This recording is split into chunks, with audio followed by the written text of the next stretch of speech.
Ya estamos en comunicación con Juan Godoy. Buenos días, Juan, gracias por atendernos. Agustín Martínez te saluda. Hola, sí, ahí yo los escucho perfecto. ¿Ustedes Muy también? bien, sí, gracias, Juan, por atendernos. No, hoy estoy solo, el profesor Micheli no ha podido venir, anda con algunas problemáticas que atender muy personales, que bueno, seguramente en otro momento se incorporará al programa. Juan, te hemos pedido, hemos charlado hace tiempo sobre la incidencia que ha tenido Forja en el pensamiento nacional y en el movimiento nacional. Pero hoy te convocamos por otra cuestión en la que vemos que también estás muy activo, que es el rol de las Fuerzas Armadas en los que vos has llamado países semicoloniales. Pero voy a también a necesitar preguntarte, ¿cuál es tu opinión sobre la justicia federal en los países semicoloniales? Tal cual.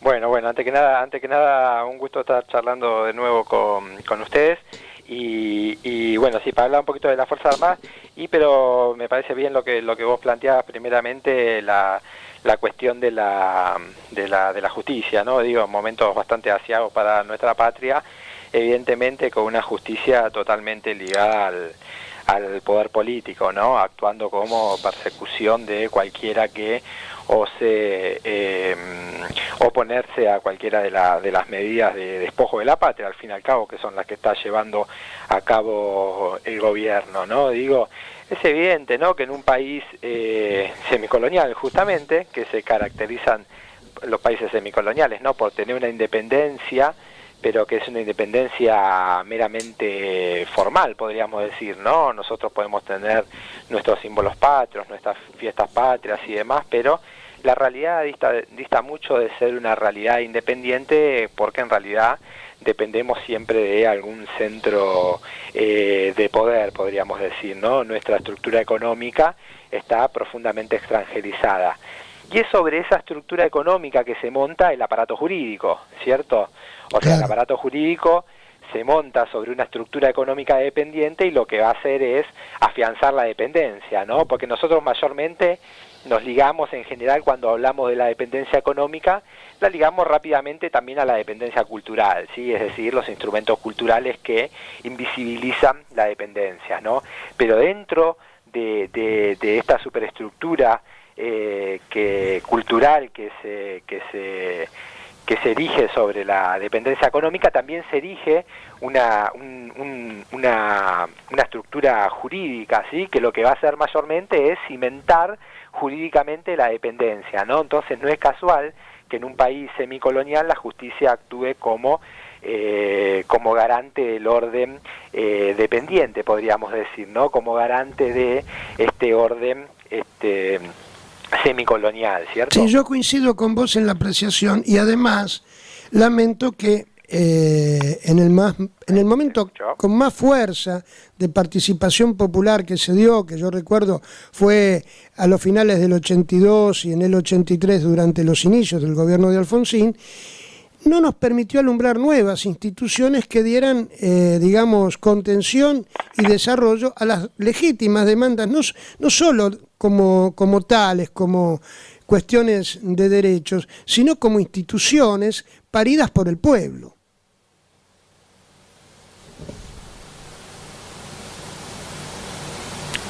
Hola, me parece que hemos perdido la comunicación. A ver ahora.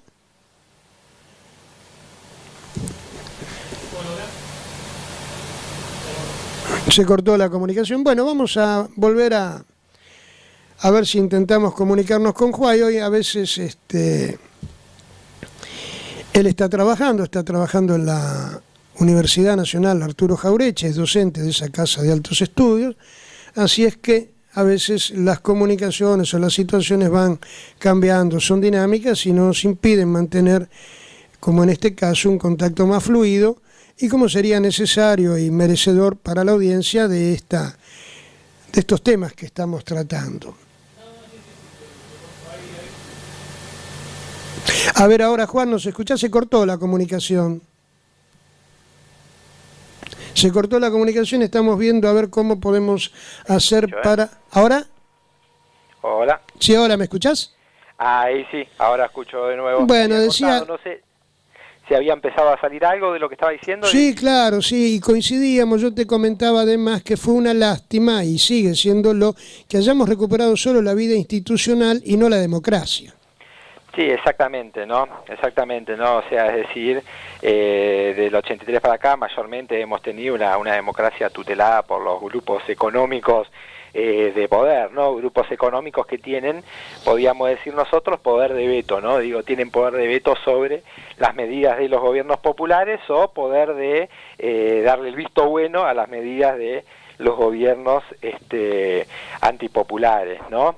Yo no sé qué llegó a salir de lo que yo decía de la justicia de los países semicoloniales que vos me preguntabas. No, te pregunté porque la noticia del día que conmueve realmente es el procesamiento que ha dictado Bonadío por traición a la patria y pidiendo el desafuero al Senado de la senadora recién jurada y asumida Cristina Fernández de Kirchner, junto a Carlos, con librando orden de detención para Carlos Zanini, para Fernando Esteche, para el ex canciller que está en una situación de enfermedad muy difícil, muy difícil, Héctor Timerman.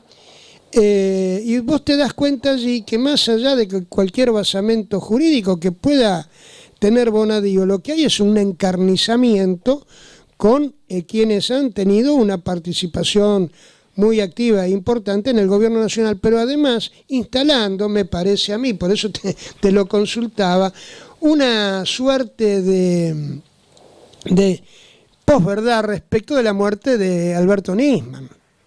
Pero bueno, hemos restablecido, creo yo, la conversación con Juan Godoy. ¿Estás allí, Juan? Exactamente. Ahora, bueno, la tercera. Sí, la vencida probablemente, o nos han vencido.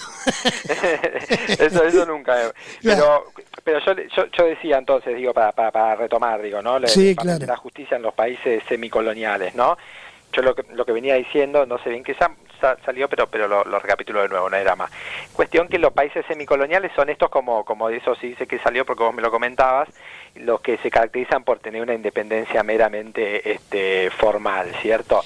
Y sobre esa dependencia económica es sobre la cual se va a erigir un conjunto de instrumentos culturales que van a invisibilizar la dependencia, y también se va a erigir sobre esa dependencia económica una estructura jurídica, ¿no? Digo, es decir, la justicia en los países semicoloniales en gran medida responde al interés del sostenimiento de ese orden dependiente semicolonial, ¿no? Entonces no es casualidad que, sobre todo y más aún con los gobiernos fuertemente antipopulares, la justicia avance en todo lo que haga la estructura dependiente del país, ¿no? Y cuando un gobierno popular intente de aplicar medidas, si sostiene el mismo aparato jurídico que el régimen anterior, podríamos decir, va a obturar las medidas, ¿no? Por eso no es casualidad, podríamos decir dos o tres cosas, no es casualidad que el peronismo, cuando asuma, como venía con la Corte Suprema de la década infame, la va a juzgar, la va a desplazar y va a poner otra Corte Suprema, ¿no? O no es casualidad que en los últimos tiempos de los gobiernos kirchneristas la justicia haya sido en gran medida un escollo para los avances en lo que tenía que ver con la ruptura, insisto, con determinadas cosas, por ahí tenues o no tenues, como cada uno lo quiera ver, de la ruptura del orden semicolonial, ¿no? Entonces, ¿qué digo? Insisto en esto que sobre la estructura económica dependiente en un país semicolonial se monta un aparato jurídico que va a responder al interés de la clase dominante y el interés extranjero, podríamos decir, ¿no? Claro, de todos modos responde a una cierta lógica. El Poder Judicial opera como opera en función de quién le paga. Sí, ¿no es cierto? Tiene una lógica esto. También hay jueces que se van moviendo al calor de quien ocupa. Claro, tiene una cierta lógica. El poder político, ¿no? Lo que sí es cierto que en determinados momentos se marca una tensión con determinados instrumentos jurídicos, y en otros momentos eso marcha más de la mano, podríamos decir, ¿no? Si el poder político y el poder económico son diferentes, el poder político y el judicial también son diferentes y pueden o coincidir plenamente o tener algún grado de tensión. Podríamos pensar, en los últimos años habían tenido un grado de tensión y hoy marchan de la mano, ¿no? Lo mismo que el poder económico, ¿no? El poder económico en los últimos años lo siguieron sosteniendo los mismos actores, ¿no? que hace 30 años por lo menos. Ahora bien, evidentemente ese poder económico estaba fuera del poder político, por lo cual se manifestaba una tensión con el mismo, ¿no? La pregunta, Juan, es si esta articulación de poderes fácticos, como el poder judicial o el poder económico, vienen a reemplazar lo que en aquellos otros tiempos hemos sufrido, que ha sido el poder militar o el partido militar. Y en gran medida hoy, digo, en parte lo cubren, ¿no? Podríamos decir. Ahora, de todas formas, habría que tener en cuenta que cuando las intervenciones militares en la historia argentina, ya sea el 30, el 55, el 76, la justicia en general avaló ese tipo de procedimientos, ¿no? Recordar que en el año 30 la Corte Suprema va a avalar el golpe de Estado contra Hipólito Yrigoyen, ¿no? Después tenemos algún caso de algún patriota, como por ejemplo era Manuel Ortiz Pereira, ¿no? Que era fiscal, y como la Corte Suprema avala el golpe del 30, él se renuncia como fiscal y se pone de abogado defensor de Hipólito Yrigoyen, ¿no? Que lo van a perseguir muy fuertemente, lo van a mandar en 2 ocasiones preso a Martín García, ¿cierto? Entonces, ¿qué quiero decir? Bueno, en el 55 también, ¿no? Recordemos que incluso en el medio de esta persecución, los fusilamientos, ¿no? Y demás, se va a reformar se va a derogar una constitución primeramente, y después se va a hacer una asamblea constituyente, ¿no? El año 57, con el partido mayoritario proscripto, ¿no? Todo esto avalado por el orden jurídico, ¿no?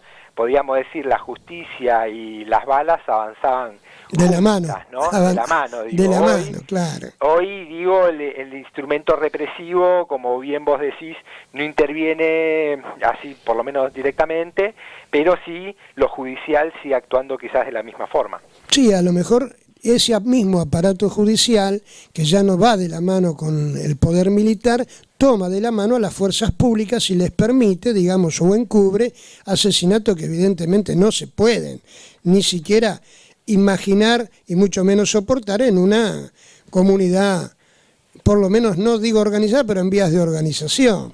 Es decir, lo que ha sucedido últimamente en el sur con la muerte de Santiago Maldonado, y que no murió ahogado porque estaba nadando y se cayó del bote. Tal cual. Sino en el marco de un operativo represivo. Claro, ¿no? Sino siendo perseguido por una fuerza pública en un operativo represivo que excedió la orden judicial que era solo la ruta. Claro, que les permitió trabajar allí, y además excediendo el protocolo de actuación. Esto está clarísimo. Con lo cual, tal cual, ¿no? Y la gravedad que suscita todo esto, que es el accionar posterior del poder político, ¿no? Bueno, claro. En el momento y posterior, digo, ¿no? Lo mismo con este otro chico, Rafael, Nahuel, ¿no? Claro. Es decir, que lo matan por un tiro por la espalda y la ministra sale a justificarlo. Digo, evidentemente estamos viviendo tiempos absolutamente ignominiosos, podríamos decir, para nuestra patria, ¿no? Digo, es decir, si nosotros habíamos transitado en la década del 30 una década infame, algunos decían que la del 90 fue la segunda década infame,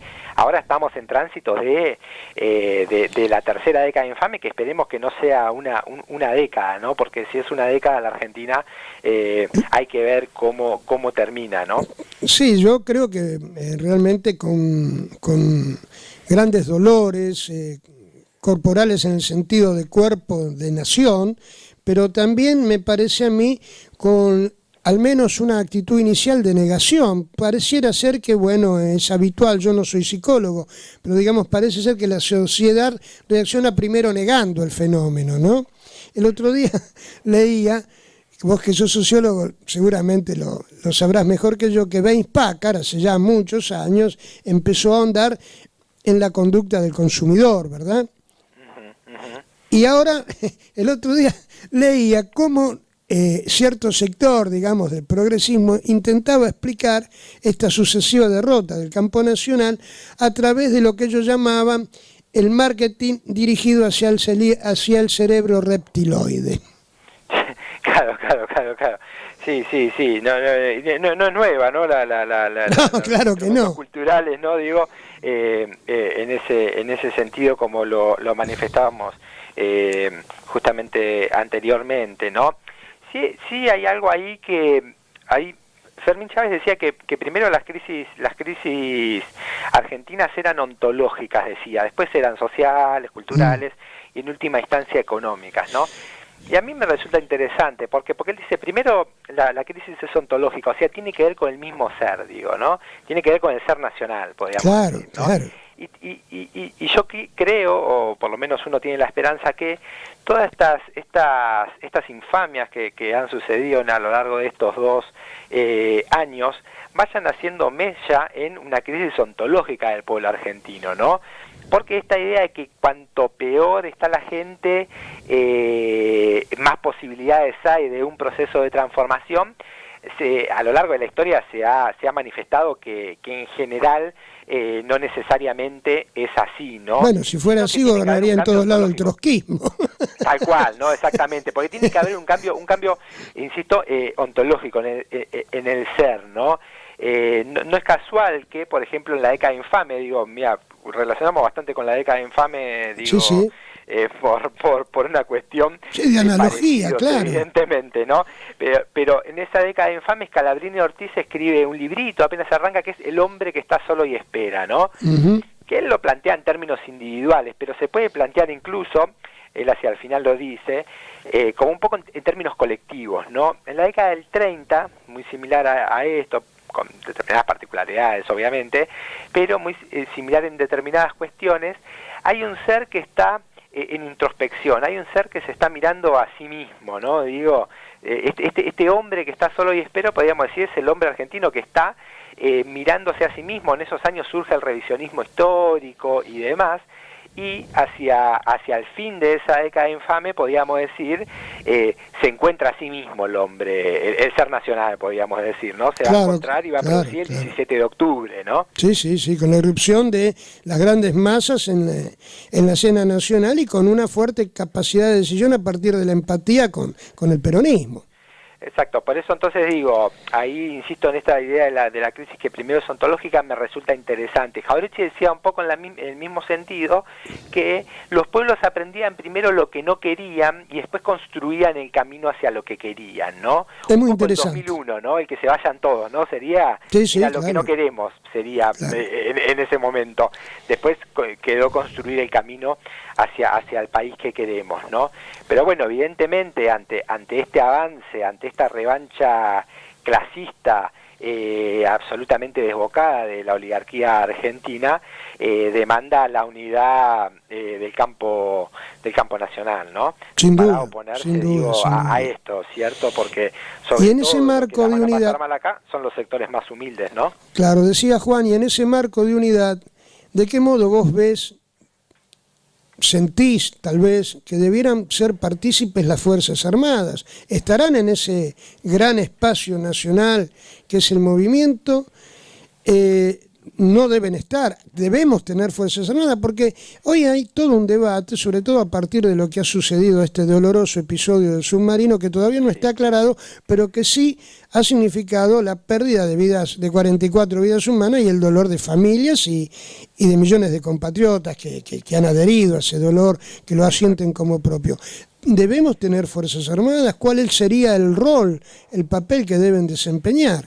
Exactamente, ¿no? Digo, primero, pero el hecho del submarino, como vos decís, es un hecho absolutamente lamentable, ¿no? Digo, la vida de 44 compatriotas se ha llevado, 44 compatriotas que estaban defendiendo lo nuestro, ¿no? Digo, estaban custodiando nuestros recursos de la rapiña pirata, podríamos decir, sí, ¿no? Sí. Uno podría recomendar a los oyentes, seguramente algunos lo deben haber visto, pero hay un mapa que es un mapa satelital. Si uno pone en Google mapa satelital pesca clandestina, ahí se va a observar cómo en la línea, digo, ¿no? del mar argentino, ahí se ubican toda la pesca clandestina alrededor de las Malvinas y demás, y al mismo tiempo se observa cómo en nuestra costa nosotros explotamos poco esos recursos, ¿no? Enormes recursos que hay en nuestro mar que nosotros lo tenemos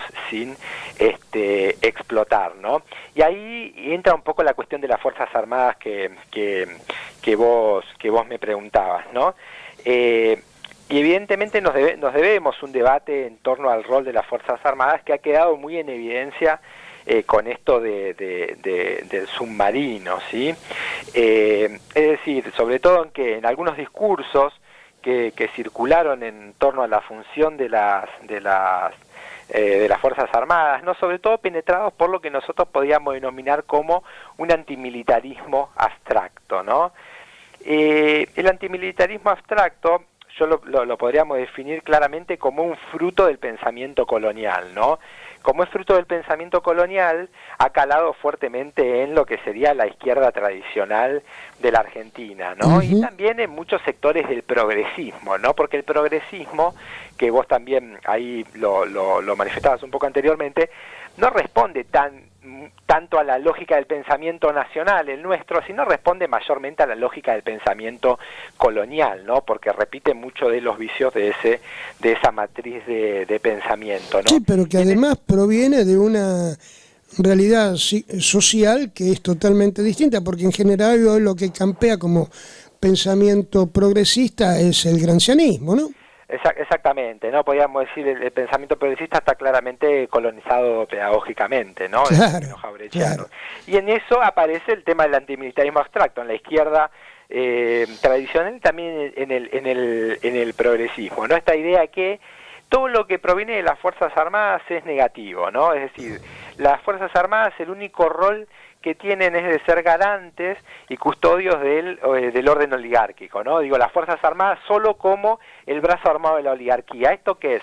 Repetir ideas y teorías hechas en otros tiempos y en otros lugares, ¿no? Y no tener en cuenta la condición de país semicolonial que nosotros tenemos, y no tener en cuenta, más sencillamente todavía, que las Fuerzas Armadas son una institución, ¿cierto? Y una institución está compuesta por hombres, está compuesta por mujeres, ¿no? Es decir, como es una institución que está compuesta por hombres y mujeres, puede cumplir diferentes roles, ¿no?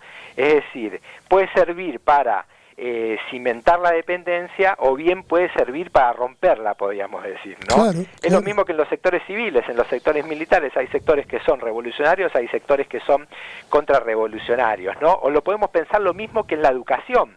La educación puede cumplir un rol positivo, podríamos decir, o bien puede cumplir un rol negativo, ¿no? Largamente se ha tratado esto, que no toda educación es positiva, porque cuando la educación es colonización pedagógica, es una educación contra nosotros mismos, ¿no? Ya lo marcaba un poco Hernández en el Martín Fierro, que decía algo así, como que es mejor saber cosas buenas a saber muchas cosas, ¿no? Porque muchas cosas, ¿a qué refiere? A la colonización pedagógica en general, claro. O sea, es mejor saber cosas buenas que estar colonizado pedagógicamente, podríamos decir. Sí, me estás haciendo recordar a Fanon. Bueno, me estás haciendo recordar a Fanon. Tal cual, hay mucho de eso, ¿no? Digo, el pensador francés argelino, ¿no? Claro, claro, pero que fue muy conocido en los 60, ¿no? Los condenados. Exactamente, de la pero que además pensaba desde una realidad propia y desde un proceso de liberación.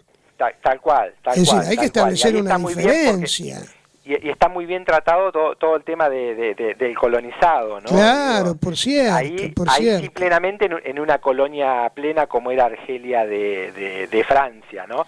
Ahí Fanon era, no por caso, era psiquiatra, ¿cierto? Sí. Por lo cual analiza muy bien todas esas cuestiones. Y además, como lo plantea desde ese lugar en el que no solo Francia era una potencia colonial, sino que además era, por su colonialismo esencial, tremendamente cruel y asesino. Hola, ¿me escuchás? Hola, ¿me escuchás? Hola.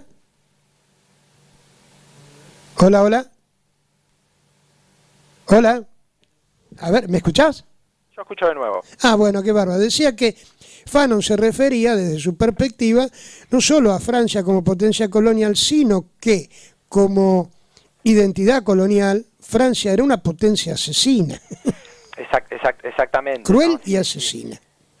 Tal cual, ¿no? Que ha cometido, digo, muchos crímenes. En nuestro caso nos invadió 2 veces durante el siglo XIX, ¿no? Sí, claro. Una vez solos en el 38 y otra vez en el 45 conjuntamente con Inglaterra, si recordamos, En la ¿no? famosa, claro. La vuelta obligada, la del 45. El vuelto obligado, ¿no? que intentan, digamos, garantizar la libertad de navegación y el intercambio comercial inexistente. Exactamente, mientras los ríos de Francia, de Europa, eran solo navegables para ellos, nuestros ríos, como nos tenían el lugar de papel de segundas, tenían que ser de libre navegación, ¿no? Claro. Podríamos decir.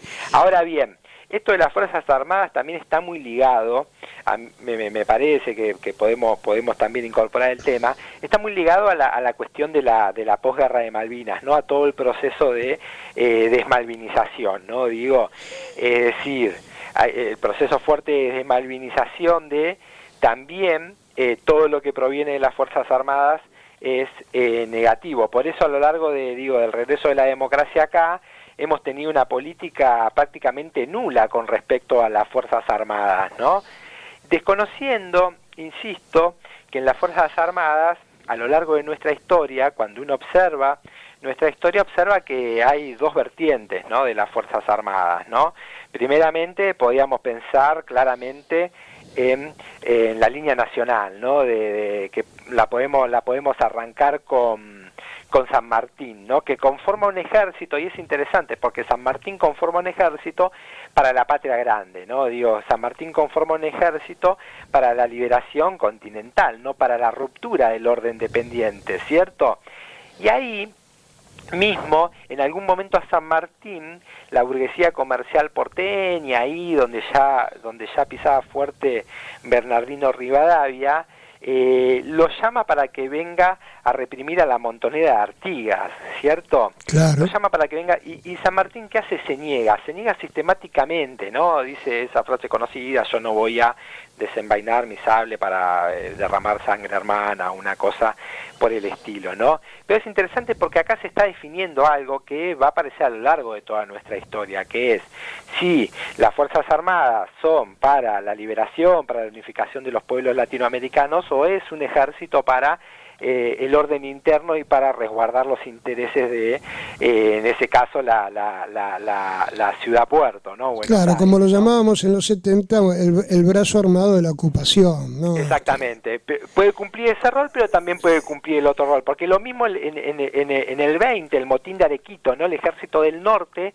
ahí se va a sublevar también para no reprimir a la montonera, ¿no? Incluso el Manco Paz dice, bueno, nosotros desobedecimos a Buenos Aires, digamos entre comillas, para marchar a la campaña hacia el Perú, ¿sí?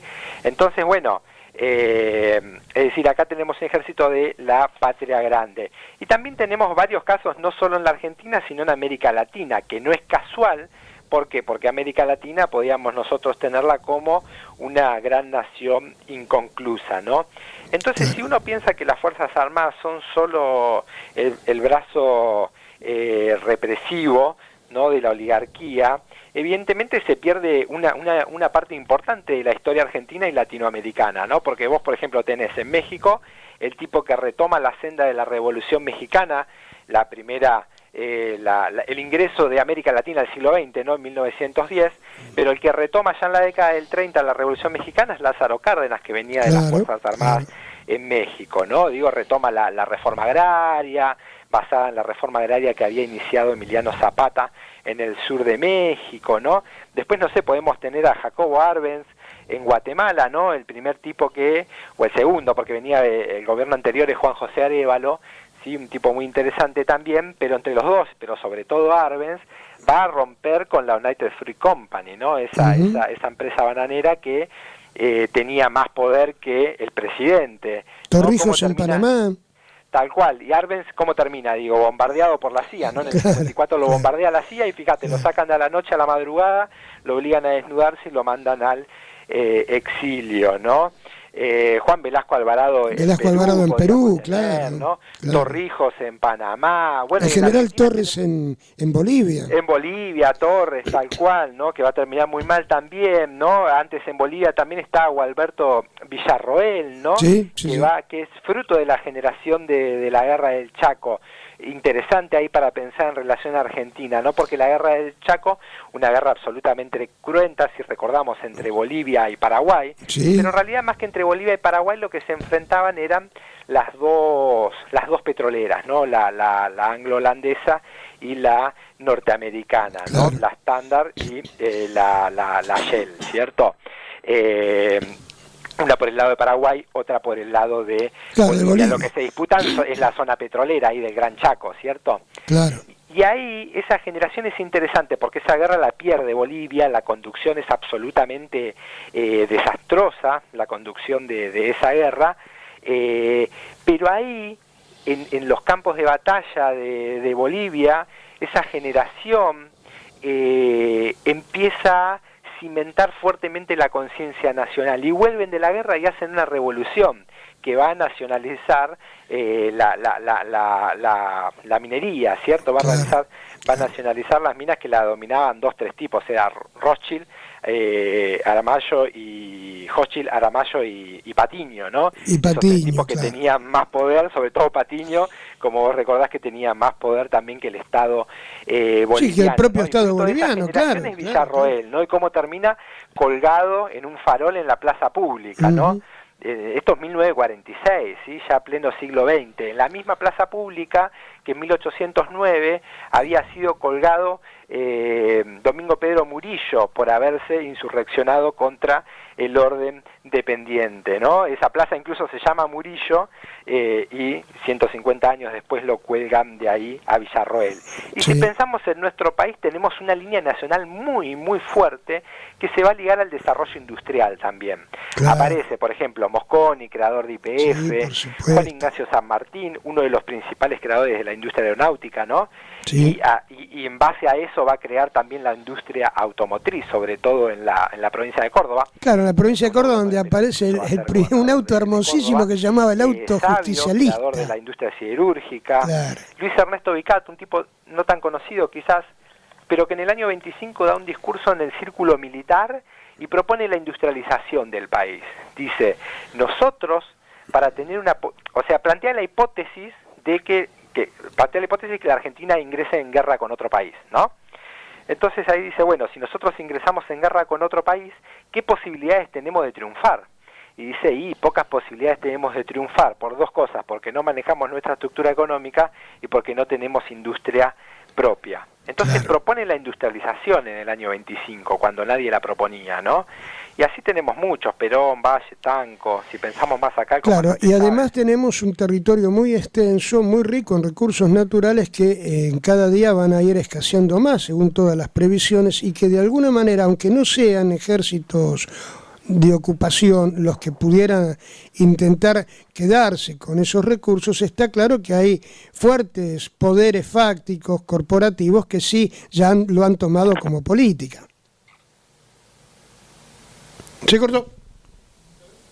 Comunicación. Estoy de nuevo, decía, deben ser los gorilas, decía. Deben ser los gorilas. No, te preguntaba ya, como para cerrar, digamos, la charla de hoy, que Argentina tiene un territorio muy extenso y muy rico en recursos naturales que ya son objeto, digamos, de un avance de las corporaciones transnacionales económicas para sentar allí predominancia. Estamos hablando de, por ejemplo, los latifundios que están en manos de extranjeros en todo el sector sur. Bueno, si no tenemos fuerzas armadas, ¿cómo defendernos de eso, no? Exactamente, ¿no? Digo, en un país, como vos decís, tan extenso, con tantos recursos naturales, en un territorio despoblado, sobre todo más aún en la Patagonia, el territorio más despoblado del mundo, es decir, en un país con estas características, parece, como vos decís, parece suicida no tener una política definida para las Fuerzas Armadas. Y es más, casi que la única política definida para las Fuerzas Armadas sea el desguace total de todo proyecto posible de defensa nacional, ¿no? Efectivamente. Me parece que esa también es una política, ¿no? Exactamente, ¿no? Yo el otro día leía al ministro de Defensa y prácticamente decía que las Fuerzas Armadas no tenían un papel que cumplir, porque nosotros no podemos comprar aviones, ¿no? Porque son muy caros, tal avión sale 150 millones de dólares, digo, entonces la Argentina no puede comprarlo, ¿no? Entonces entreguemos todo, ¿no? Esta idea del no poder, que es muy fuerte, ¿no? Digo que es muy fuerte, muy clásica del pensamiento antinacional, es decir, la Argentina no puede desarrollar la industria, la Argentina no puede tener unas fuerzas armadas para defender la soberanía nacional, ¿no? Claro, y esa relectura que permite, me parece a mí, Juan, y corregime si estoy equivocado, ese mensaje del no puedo también, digamos, impulsa el mensaje del entonces me voy. Exactamente. Sí, el mensaje del desaliento, ¿no? Y no es casual, tomando... ¿Ahí se escucha? Sí. Sí, se escucha. No es casual, tomando otro ámbito, que las pedagogías latinoamericanas, por ejemplo la cubana, se afirmen en el yo sí puedo, ¿no? Digo, claro. Es el nombre de ese programa, ¿no? Porque si no es el no poder, ¿no? Evidentemente la Argentina urge definir una política nacional, ¿no? Porque sin política nacional no hay ejército nacional, podríamos decir, y sin ejército nacional tampoco puede haber una política nacional, ¿no? Entonces digo, definir el proyecto de nación es fundamental para poder definir el papel de las Fuerzas Armadas, ¿no? Claro, digo, claro. Porque digo, si no, nosotros tenemos que pensar al servicio de qué se están formando nuestras instituciones armadas, a la defensa de qué y de quiénes tienen que servir las Fuerzas Armadas, ¿no? Y es evidente que la política de defensa nacional no se ciñe solamente a lo meramente militar, ¿no? Sino que lo supera, digo, ¿no? No está solo enfocado en la cuestión del equipamiento militar, sino la defensa nacional tiene que estar enmarcada en un proyecto nacional, ¿no? Claro, en el que cada uno de los integrantes se sienta parte. Las Fuerzas Armadas dentro de las problemáticas nacionales, ¿no? Digo, la cuestión de la defensa nacional es una definición del poder político, ¿no? Claro, porque si nosotros tenemos unas Fuerzas Armadas que no tienen objetivos ciertos, no tienen objetivos claros, no tienen objetivos posibles, son Fuerzas Armadas que están, podríamos decir nosotros, a la deriva, ¿no? Pero además, si no tienen un sentido de pertenencia, digo, si cada uno de sus integrantes no se siente parte de un pueblo y como pueblo parte de una nación, está claro que ni siquiera profesionalizándose, como en algunos otros tiempos se lo planteaba, ¿no? Como hecho auspicioso, podríamos llegar a tener unas Fuerzas Armadas que cubran y satisfagan las necesidades de la nación.